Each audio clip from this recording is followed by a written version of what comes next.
Now that we're home, we luckily don't have to take nearly as much off the boat than we put back on, because a lot of the stuff that went into preparation for this trip was just preparing the boat to be lived on again. So all the pots and pans and cups and cutlery and all that stuff can stay on the boat, because now whenever we are ready to go on another trip again, all we have to do is move in our clothes. Nothing else. Everything else is already here and ready to go.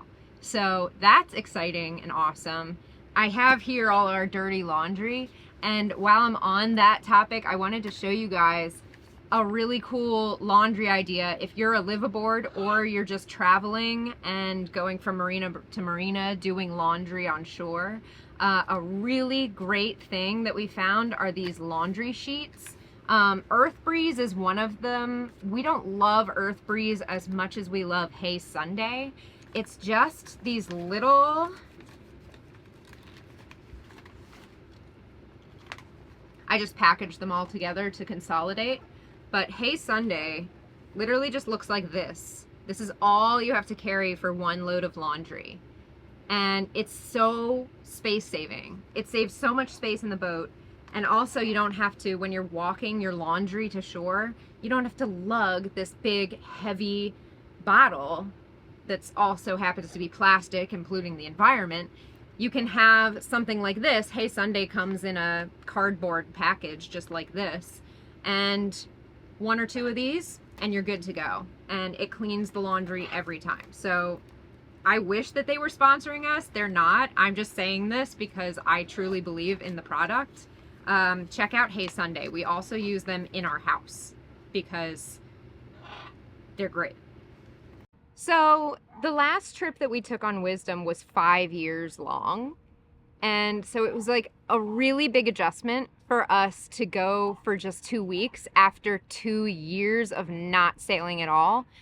So we learned a lot of things on this trip, which were very valuable. The first thing that we learned was that it is possible and not super hard for us to travel on Wisdom with a toddler. Yeah, that was a huge one. We made some changes, made some improvements, that way it would all work better, but it was doable.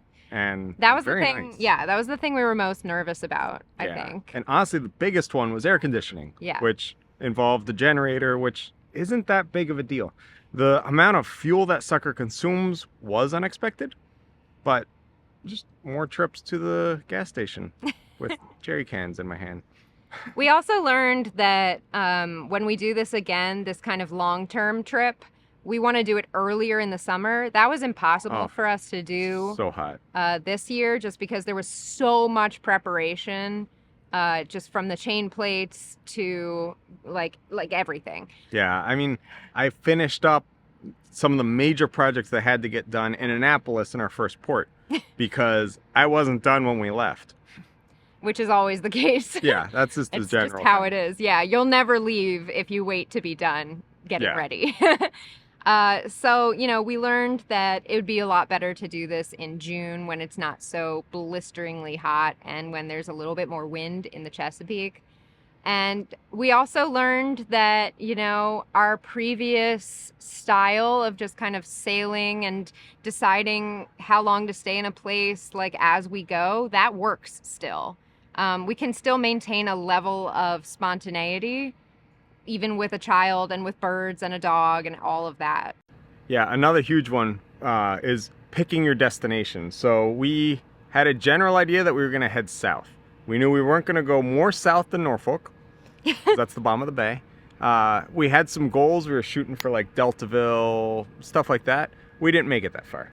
We wanted to go to Smith Island for sure, and we did not make it. We didn't even make it near there. Yeah, and that was, you know, that was okay. Yeah, we just found other places, and we spent a lot longer in St. Michael's than we would have. Yep, and Deal as well. Yeah, so it was like, we didn't go to a place that we decided kind of arbitrarily. Mm-hmm. Instead, we went somewhere else and had a great time there. So the moral of the story is just go where you want and go when you want. As long as you're having fun, it's worth it, you know? And so as soon as we kind of got to a point where we needed to come home and be done, we did. We turned around and we headed home, and we still made a fun trip of it. We stopped in Annapolis on our way home. That was really fun.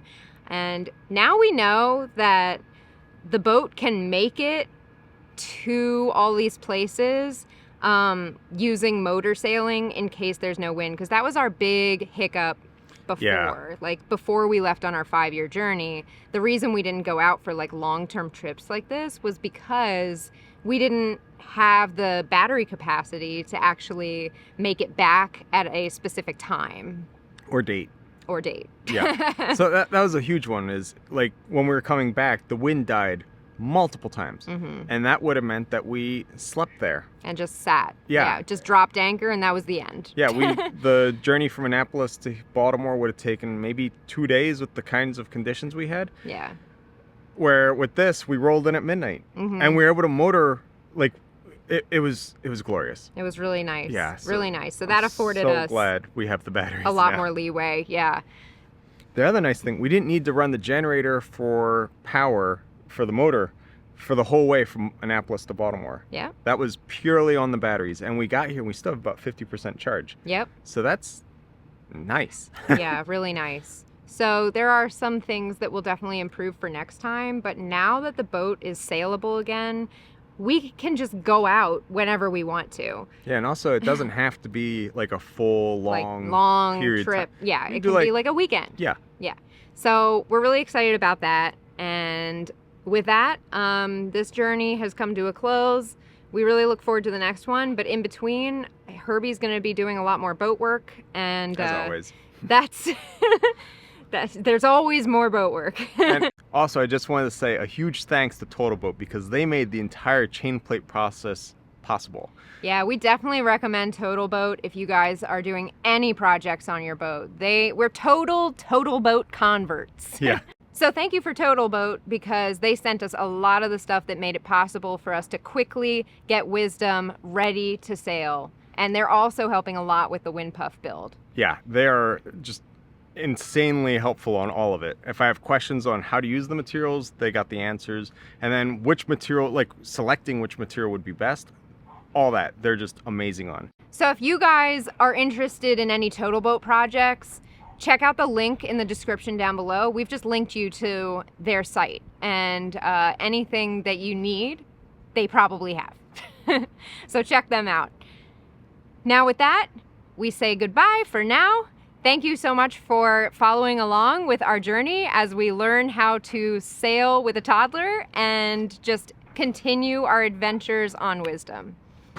Thanks for watching this episode of Sailing Wisdom. Don't forget to like the video, share it with your friends, and hit subscribe so you don't miss the next Rigging Doctor episode.